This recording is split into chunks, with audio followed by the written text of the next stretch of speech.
절까지의 말씀이었습니다.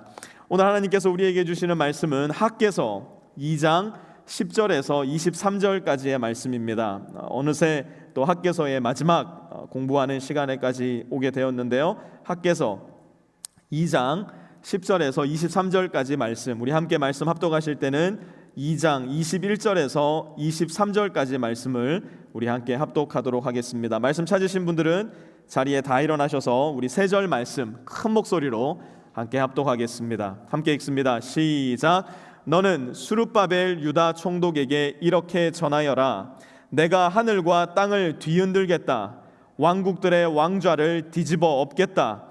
각 민족이 세운 왕국들의 권세를 내가 깨뜨리겠다. 병거들과 거기에 탄 자들을 내가 뒤집어 엎겠다.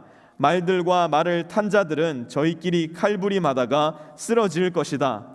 나 만군의 주의 말이다. 스알디엘의 아들 나의 종 수룹바벨아, 그날이 오면 내가 너를 높이 세우겠다. 나 주의 말이다. 너를 이미 뽑아 세웠으니 내가 너를 내 옥새로 삼겠다. 나 만군의 주의 말이다. 아멘. 자리 다 앉으시고요. 첫째 아이를 낳고 반년 정도가 흘렀을 때 아내와 우리 첫아이 한이가 가족들의 일들로 한국을 잠시 방문할 일이 생겼었습니다. 아내는 홀로 미국에 남아있을 저를 위해서 화장실이며 주방이며 각 방들이며 깨끗하게 대청소를 벌써 떠나기 한 주 전부터 시작을 했었고요. 또 혼자 남아있을 제가 먹을 수 있도록 냉동실에 음식들을 준비해서 차곡차곡 쌓아놓기도 했었습니다.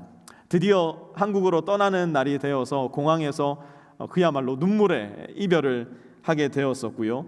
집으로 돌아와서 가만히 보니까요, 아내와 아이가 없으니까 집에서 해먹을 수 있는 그런 분위기도 아니고 집에서 해먹고 싶지도 않고, 또 아내와 아이가 없다는 것을 알고 교회에서 또 계속해서 또 먹을 수 있는 또 그런 음식들을 준비해 주셔서 집에서는 거의 음식을 해먹지 않았었던 기억이 있었습니다. 그런데 희한하게 어느 날부턴가 집안에 날파리들이 날리기 시작했어요.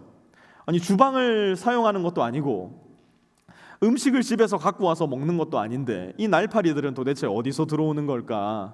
손으로 흙기도 하고 손으로 때려서 잡기도 하고 했었는데요. 조금 시간이 더 흐르고 나니까 이제 날파리 한두 마리가 아니라 날파리들이 떼를 지어서 오손도손 우리 집에서 살고 있는 모습을 발견하게 됐습니다.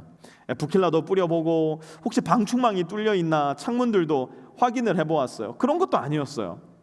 혹시 쓰레기통에 오래된 쓰레기가 남아 있었나, 각 방에 있는 쓰레기통도 살펴보고 주방에 있는 쓰레기통도 열어봤지만 텅텅 빈 쓰레기통만 발견할 수 있었을 뿐입니다. 도대체 이 날파리들은 어디서 들어왔단 말인가? 그 당시 저로서는 정말 미스테리 중에 미스테리가 아닐 수 없었습니다. 그러던 중 싱크대 및 캐비넷을 열어봤는데 아하, 거기에 뭐가 있었냐면 아내가 떠나기 전 먹으라고 사다 놓은 감자와 양파가 들어있었던 거예요.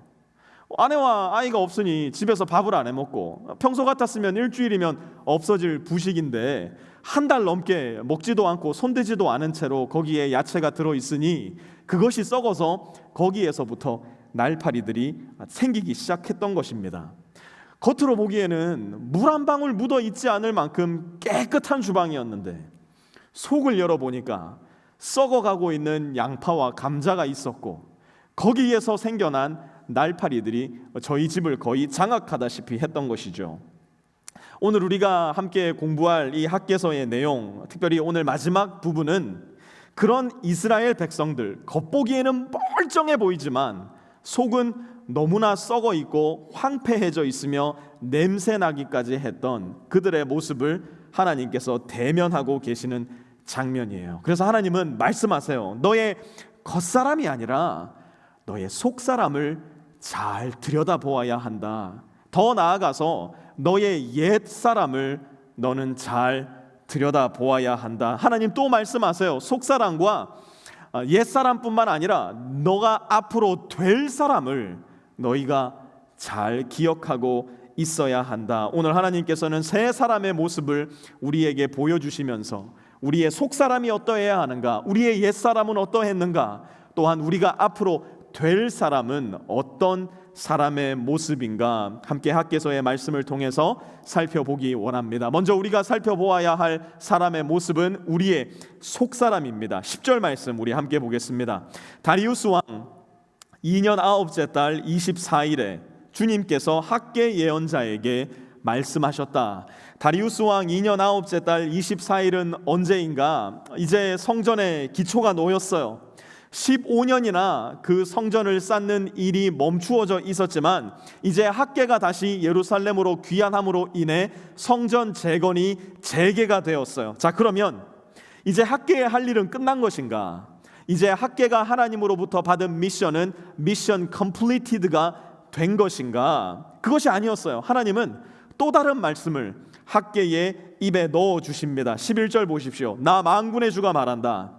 너는 제사장들에게 율법의 가르침이 어떠한지 물어보아라. 하나님은 성전 재건으로 인해서 눈에 보이는 성전 짓기에 혈안이 되어 있었던 그분의 백성들에게 이제는 겉모습뿐만 아니라 속 사람의 모습을 살펴야 된다고 말씀하기 시작하세요. 그러면서 저와 여러분에게는 조금 낯설 수 있지만 그 당시 유대인들에게는 너무나 자명한 말씀을 꺼내십니다. 12절 보세요.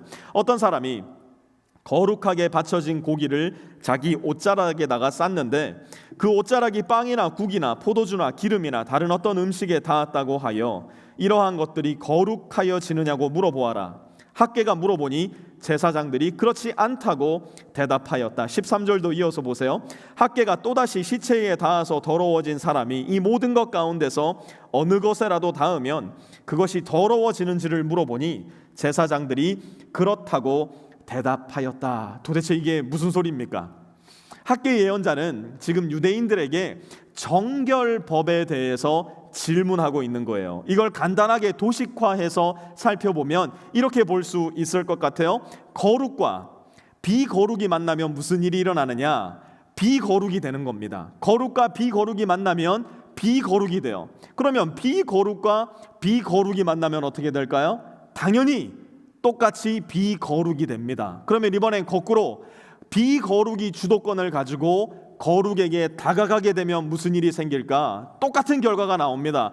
비거룩이 되는 겁니다. 거룩이 주도권을 가지고 있든 비거룩이 주도권을 가지고 있든 거룩과 비거룩이 만나면 100이면 100 비거룩이라는 결과가 나올 수밖에 없어요. 무슨 말이냐?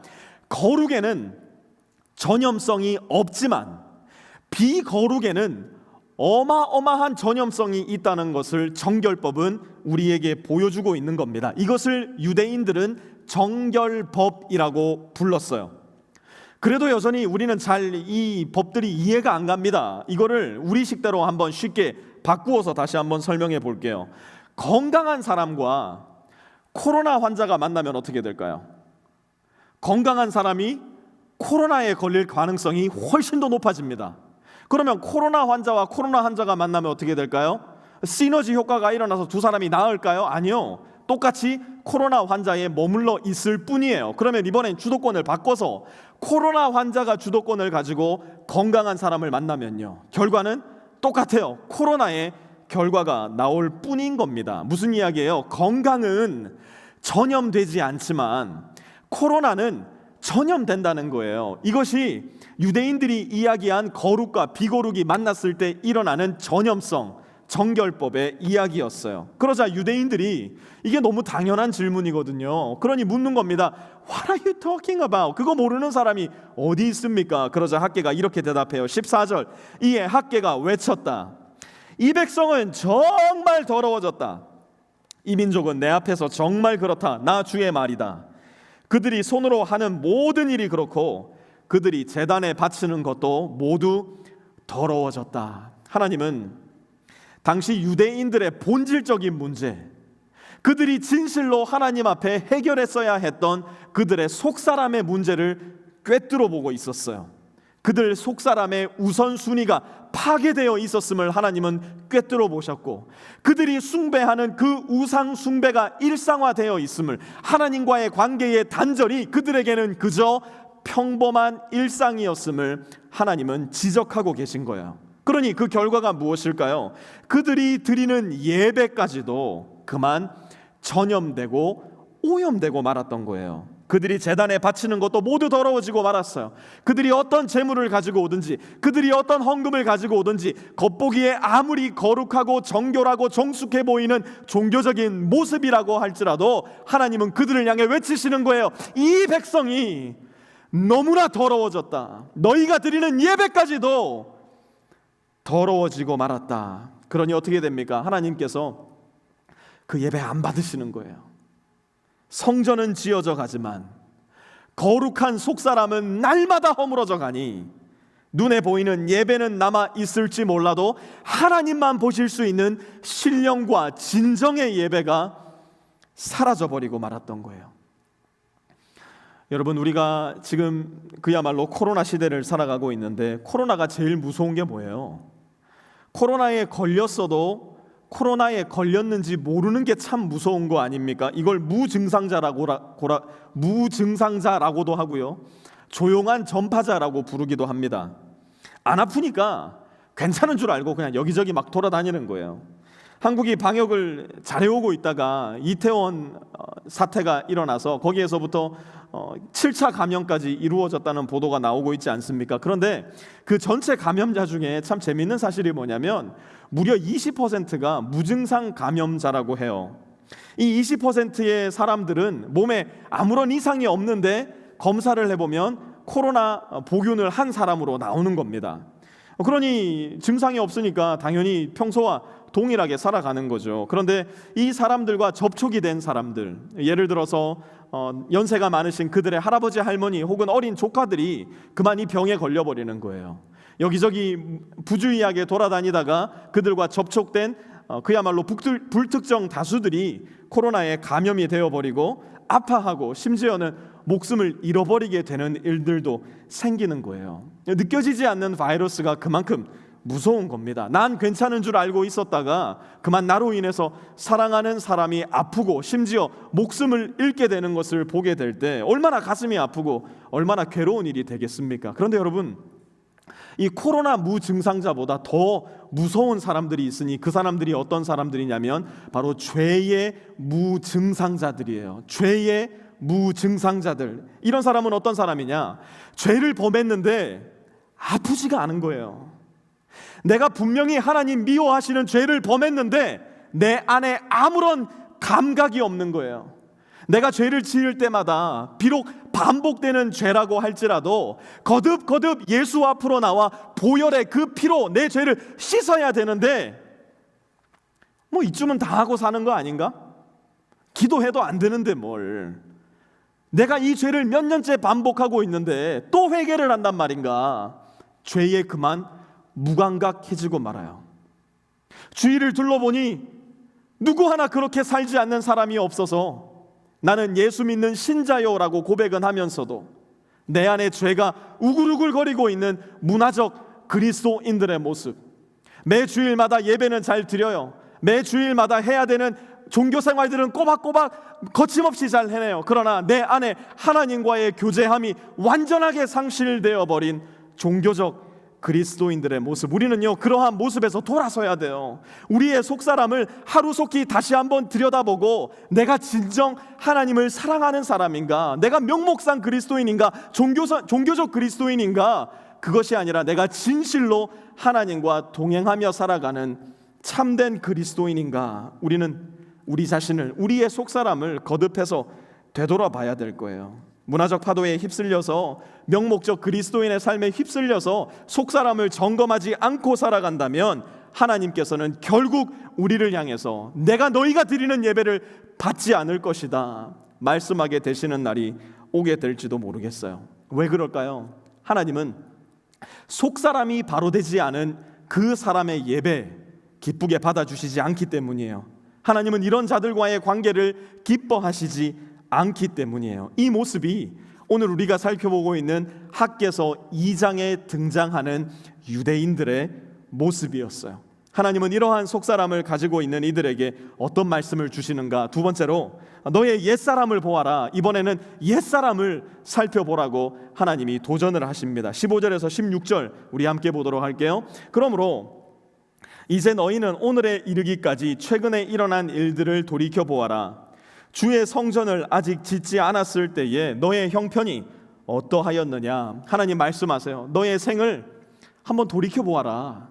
너의 옛사람이 어떠했는지를 한번 가만히 들여다보아라. 성전을 중심으로 곧 그들의 우선순위, 그들의 심장이 어디에 있었는가로 그들의 옛사람과 새사람을 구분해서 살펴보라. 하나님이 도전하시는 거예요. 여전히 그들의 우선순위가 그들의 안락한 삶에, 그들의 편안함에, 그들의 개인의 삶 가운데 집중되어 있을 때 그들의 형편은 어떠했는가? 하나님 말씀하세요. 16절, 너희 형편이 어떠하였느냐?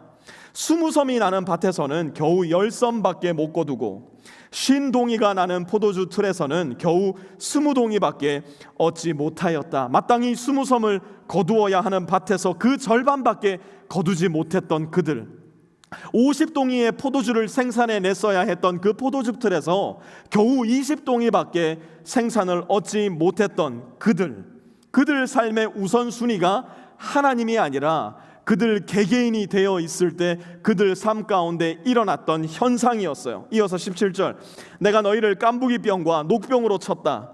너희 손으로 가꾼 모든 농작물을 우박으로 쳤다. 깐부기병과 녹병은 그 당시 농작물에 번지는 전염병과 같은 것이었어요. 그런데 이 전염병은 어느 날 갑자기 예고 없이 나타난 것이 결코 아니었어요. 하나님은 이미 그들의 조상들에게 너희가 하나님의 곁을 떠난다면, 너희의 속사람이 하나님을 부인하며 살아간다면 이 일이 일어날 것이다 라고 경고해 주셨어요. 신명기 28장 22절 한번 보세요.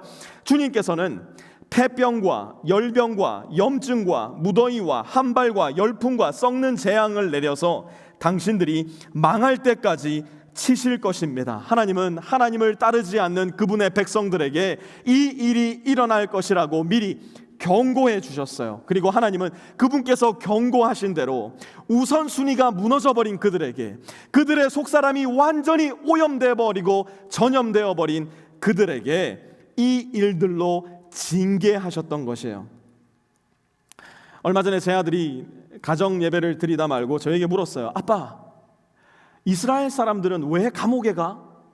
제가 그 질문을 선뜻 이해하지를 못했습니다. 그래서 여러 가지 질문을 되물으면서 아들의 질문이 무슨 뜻인지를 제가 캐치해냈어야 됐는데요. 결국 여러 질문 끝에 이 질문이구나라는 걸 깨닫게 됐어요. 제가 아들한테 물었습니다. 그러니까 이스라엘 사람들은 왜 하나님한테 맴매를 맞느냐는 게 선본 이 질문이야? 그랬더니 맞대요. 여러분, 이 감옥에서부터 맴매까지 이렇게 그 질문을 이해하는 이 아빠의 능력을 여러분들 대단히 크게 봐주셔야 됩니다. 제 아들 눈에도 이렇게 가만히 성경 말씀을 듣다 보니까, 또 요즘 계속 꼭꼭 예배로 함께 예배를 드리다 보니까 이스라엘 사람들이 하나님한테 자꾸 맴매를 맞는 것처럼 보였던 모양이에요. 그래서 그 질문을 하길래 제가 아주 정성을 들여서 설명을 해주었습니다. 설명이 다 끝나고 나니까 제 아들이 예배 드리다 말고 쉬하고 올게 그러면서 화장실을 가더라고요. 그래서 잘 알아들었는지는 제가 잘 모르겠습니다만, 우리도 다 같이 함께 알아야 할 것 한 가지가 뭐냐, 그것은 하나님은 그분께서 사랑하시는 그분의 자녀들에게 때때로 맴매를 드신다는 사실이에요. 아니 목사님, 사랑의 하나님께서 어떻게 맴매를 드실 수 있단 말입니까? 라는 질문을 저는 대단히 많이 들어요. 이 질문은 사랑의 하나님을 오늘날 우리 문화가 가지고 있는 굴곡되어지고 왜곡되어져 있는 잘못된 사랑으로서 들여다보기 때문에 생기게 된 큰 오해 중에 하나예요. 우리는 부모님들에게 결코 이런 질문을 하지 않아요. 아니, 당신 딸, 당신 아들 사랑한다면서 왜 맴매를 하세요? 우리는 이 질문 부모들에게 하지 않습니다. 왜요? 맴매는 때때로 우리가 사랑하는 아이들에게 우리의 사랑을 표현하는 아주 다양한 방법 중에 하나이기 때문이에요. 감정적이지 않고 극단적이지 않고 충동적이지 않은 맴매는 우리 아이들을 올바른 길로 바로잡는 데 있어서 쓰여야만 할 대단히 중요한 도구라는 것을 우리 부모들은 다 알기 때문에 우리는 이 어색한 두 단어의 만남, 사랑과 맴매를 붙여서 사랑의 맴매라는 말을 쓰기를 주저하지를 않아요. 하나님은 그분의 백성들에게 때때로 맴매를 드십니다. 이것은 하나님께서 사랑의 하나님이시기 때문에 가능한 일이에요. 하나님은 그들을 사랑하시기 때문에 그들이 가고자 하는 이기적이고 파괴적인 길을 때때로 막아서 주시고, 하나님은 우리를 사랑하시기 때문에 때때로 우리에게 맹매를 보내어 주심으로써 우리를 보호하시고 우리의 악한 마음을 돌이켜 주시기도 하세요. 히브리서 12장 5절에서 6절은 이 하나님을 이렇게 말씀하고 있습니다. 내 아들아, 주님의 징계를 가볍게 여기지 말고 그에게 꾸지람을 들을 때에 낙심하지 말아라. 주님께서는 사랑하시는 사람을 어떻게 한다고요? 징계하시고 받아들이시는 아들마다 어떻게 한다고요? 채찍질 하신다. 하나님은 사랑하시는 사람들에게 징계를 보내세요. 하나님은 사랑하시는 그분의 아들과 딸에게 때때로 맹매를 보내기도 하신다는 사실이에요. 하나님은 이스라엘 백성들을 선택하셨고 그들을 사랑하셨기 때문에 불순종하는 그들을 향하여 깐부기병과 녹병으로 우박이라는 맹매로 징계를 하셨던 겁니다. 문제는 뭐냐? 17절 한번 보세요. 그런데도 너희 가운데서 나에게로 돌아온 사람은 아무도 없다. 나 주의 말이다. 여러분, 서두에서도 살펴보았지만 죄에는 전염성이 있어요. 바벨론에서 그 거룩한 마음을 품고 그 편안한 바벨론 이민 생활을 마치고 예루살렘으로 귀환했을 때 그들의 마음에는 거룩이 가득했을 겁니다. 그런데 하루 이틀 지나면서 그 거룩에 비거룩이 틈을 타기 시작했어요. 정결한 마음이 부정한 마음에 오염되기 시작하고 전염되기 시작했어요. 어느덧 그들의 마음의 우선순위는 하나님을 예배하고 하나님을 경배하는 것이 아니라 나 자신이 안락하고 편안하게 살며 내가 주인 되는 삶으로 전환되고 오염되고 전염되기 시작했던 거예요. 결과가 어떻게 되느냐? 너희 가운데서 나에게로 돌아온 사람은 아무도 없다. 아무도 하나님께로 돌아오지 않는 지경에까지 죄가 전염되고 말았던 것이에요. 이 말씀은 구약판 로마서 3장 23절이라고 이야기할 수도 있을 텐데요. 우리가 잘 아는 로마서 3장 23절 한번 같이 보도록 하죠. 함께 읽습니다. 시작. 모든 사람이 죄를 범하였습니다.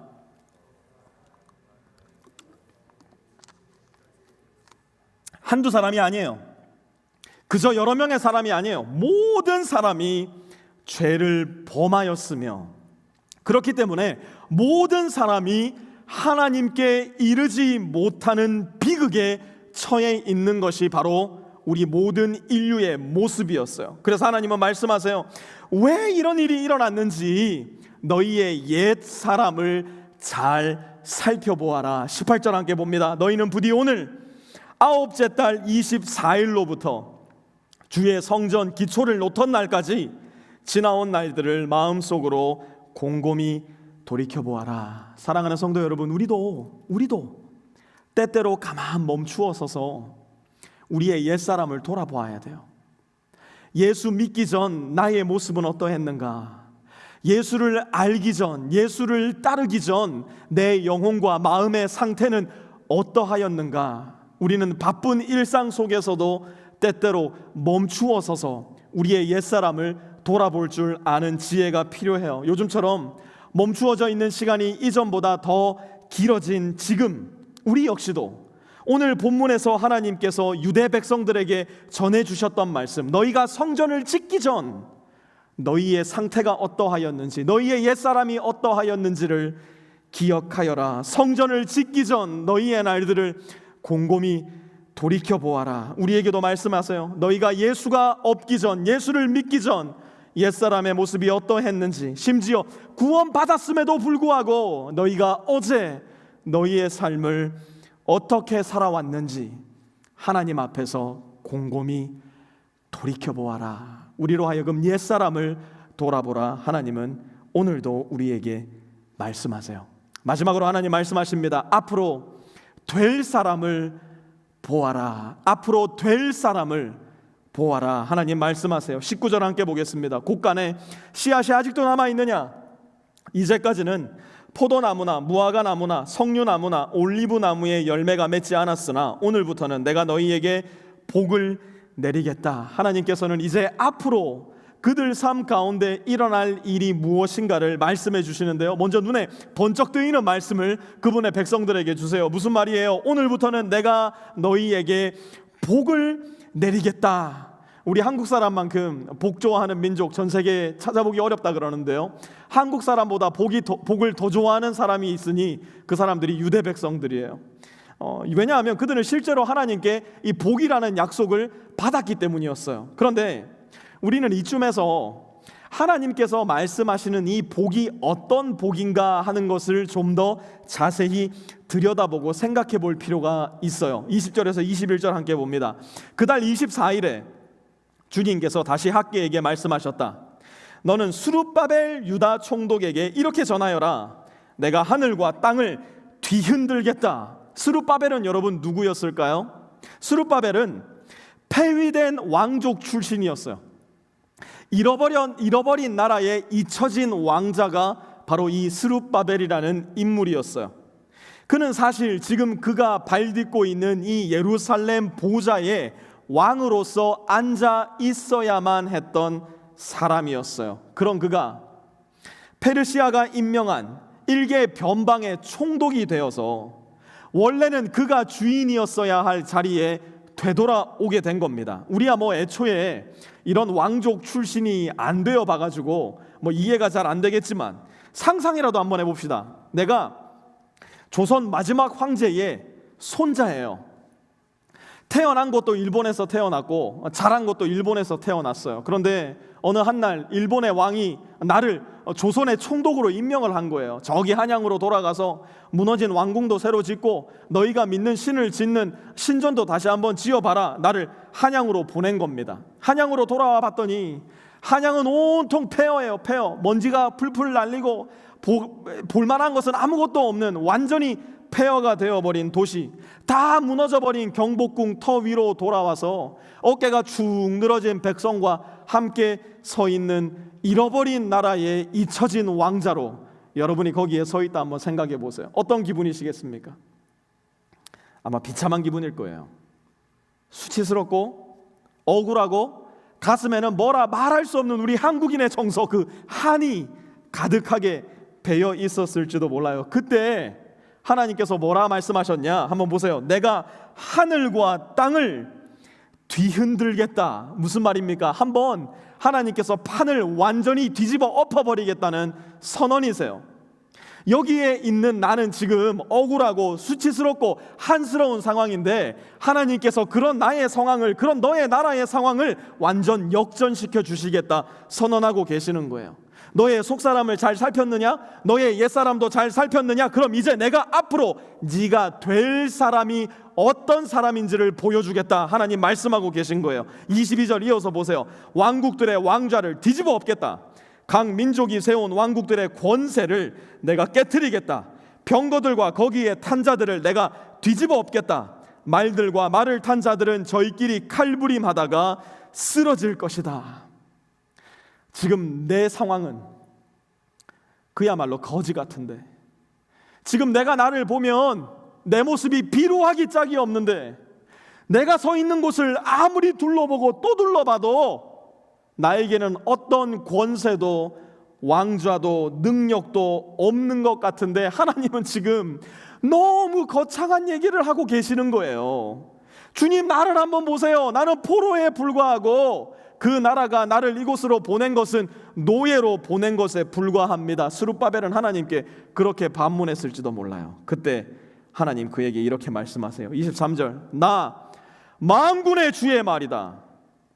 똑같은 말이라 하더라도 누구의 말이냐에 따라 그 말의 경중은 달라집니다.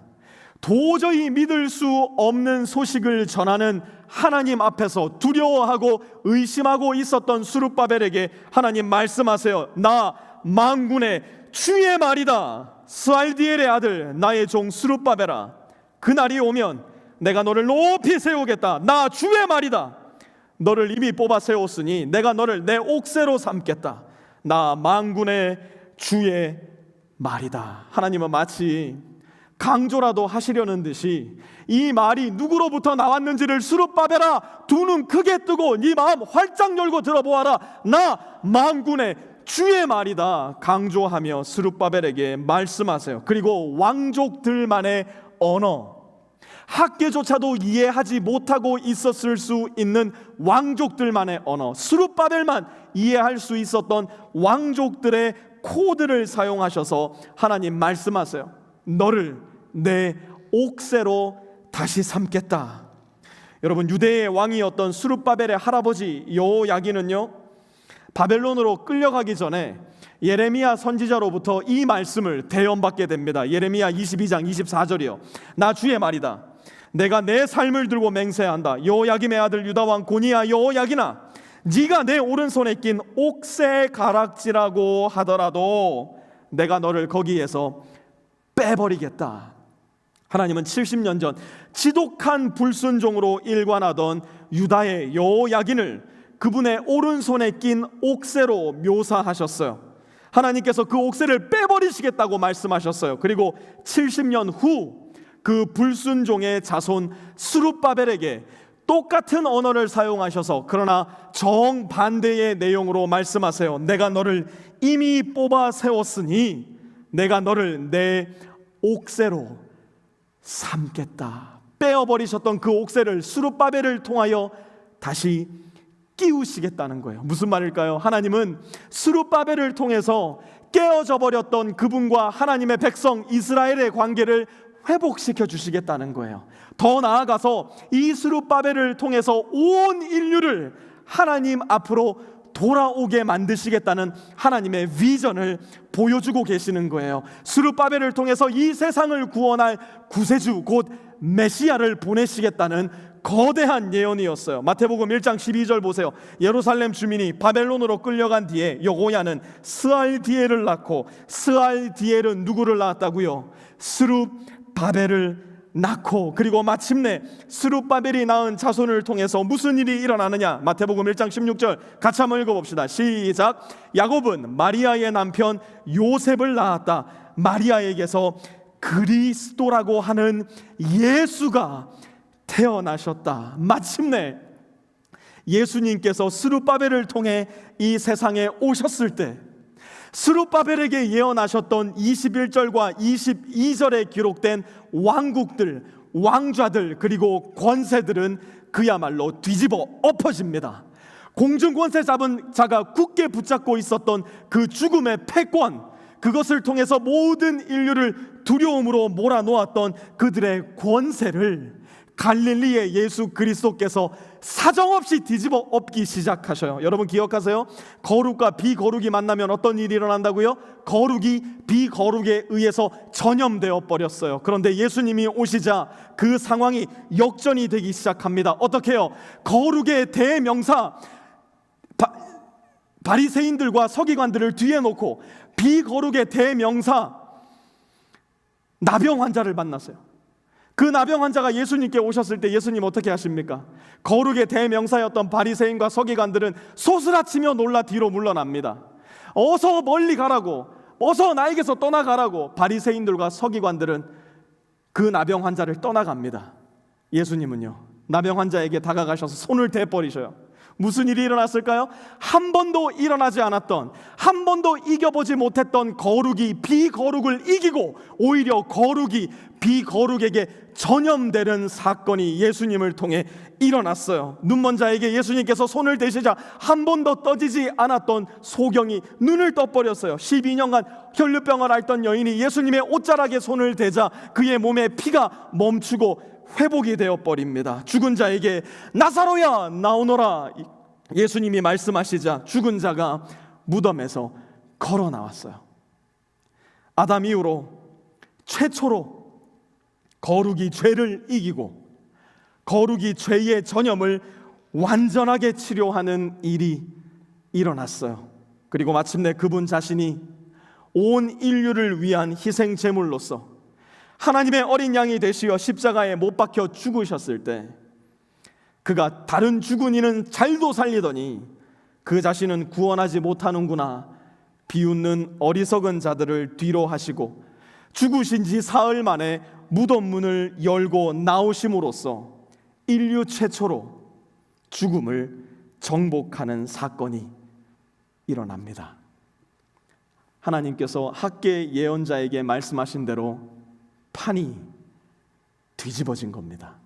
새로운 세상이 이 세계 가운데로 들어온 겁니다. 그리고 지금도 여전히 예수님은 죽음이 정복되는 그 사건 속으로 비거룩이 거룩에 의해서 전염되고 사망이 생명에 의해서 전염되는 말도 안 되는 사건 속으로 저와 여러분을 초대하고 계셔요. 그렇게 예수님은 이 세상을 다스리고 통치했어야 할 저와 여러분의 원래 모습, 곧 왕과도 같은 모습을 회복시켜 주시기 원하세요. 더 이상 죽음과 죄의 통치 아래 신음하면서 거기에 굴복하여 종처럼 살지 말고 죄와 죽음을 정복한 예수 그리스도와 함께 왕과 같은 모습으로 살아가자고 예수님은 그 복을 우리에게 전해주기를 원하세요. 베드로전서 2장 9절은 그래서 이렇게 말씀합니다. 여러분은 택하심을 받은 족속이요 왕과 같은 제사장들이요 거룩한 민족이요 하나님의 소유가 된 백성입니다. 아멘. 여러분, 지금 여러분의 모습 때문에 속지 마세요. 지금 여러분의 모습 때문에 좌절하지도 마세요. 하나님은 저와 여러분에게 앞으로 될 사람을 보아라 말씀해 주세요. 그리고 학개서 당시에 될 사람이었던 바로 그 복 있는 사람은 사실 예수님을 믿음으로 말미암아 이미 되어진 사람, 택하심을 받은 족속, 왕과 같은 제사장, 거룩한 민족, 하나님의 소유가 된 백성이 되었음을 저와 여러분에게 가르쳐주고 있어요. 여러분, 마이다스라는 신화 속 존재를 아시죠? 미다스라 불리는 이 신화 속 왕, 이야기 잘 아실 겁니다. 그가 믿는 신에게 소원을 빌었어요. 그의 소원은 쉽게 말해서 부자 되게 해주세요라는 소원이었습니다. 이 왕만큼이나 탐욕스러웠던 그의 신은 이 왕이 만지는 모든 것이 금이 되게 해줍니다. 얼마나 신이 났겠어요. 만지는 것마다 금이 되니 안 먹어도 배부른 거예요. 이것저것 만져보면서 다 금이 될 때마다 환호성을 지르는 거죠. 그러나 안 먹고 배깁니까? 조금 시간이 지나자 배가 고파졌어요. 여봐라, 음식을 내어오너라. 급하게 음식이 들어옵니다. 먹음직스러운 닭다리를 뜯어야 되겠다. 닭다리를 드는 순간 그 닭다리가 금으로 변해버리고 말아요. 이게 어떻게 금으로 변했는가? 아하, 나한테 이런 능력이 생겼었지. 또다시 기뻐합니다. 그러면 탄수로운 포도송이를 먹어볼까? 포도송이를 들자마자 또다시 포도송이가 금덩이로 변해버리고 맙니다. 아하, 이거 뭔가 심각하구나. 내가 이렇게 배가 고픈데 금덩이가 이렇게 많은들 무엇하겠는가? 물이라도 마셔야 되겠다. 물잔을 드는 순간 물잔과 물잔 안에 들어있던 물까지도 금으로 변해버립니다.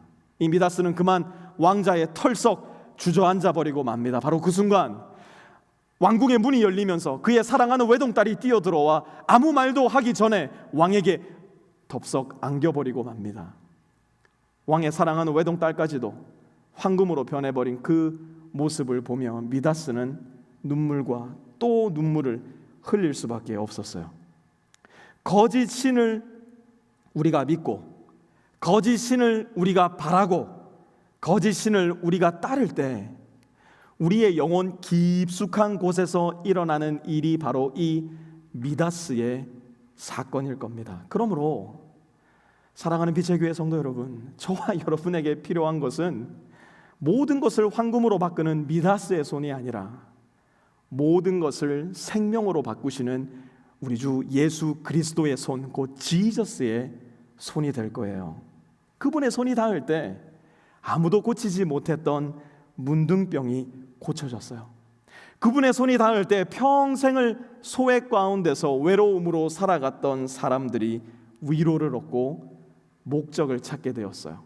그분의 손이 닿을 때 귀신에 사로잡혔던 사람들이 귀신에서 놓여 자유롭게 되었어요. 그리고 마침내 부활하신 그분의 손을 믿음으로 잡게 되었을 때에 우리가 알 수도 있고 우리가 모를 수도 있는 인류의 수많은 믿음의 선배들이 참 생명을 얻고 하나님의 나라로 들어가게 되었어요.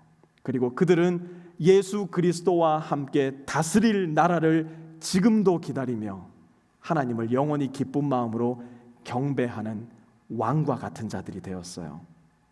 복을 받으려면 제대로 된 복을 제대로 된 분으로부터 받아야 됩니다. 속사람, 옛사람, 그리고 우리가 될 사람을 오늘 말씀을 통해 잘 살피셔서 참 사람, 우리에게 참 생명과 참 기쁨과 참 평안, 그리고 참 왕권을 주실 수 있는 주 예수 그리스도의 손을 굳게 잡으시기를, 그래서 우리 주 예수 그리스도께서 주시는 진정한 복을 여러분의 유업으로 삼으실 수 있기를 우리 주 예수 그리스도의 이름으로 축원합니다. 함께 기도하겠습니다. 하나님, 오늘 말씀을 통해서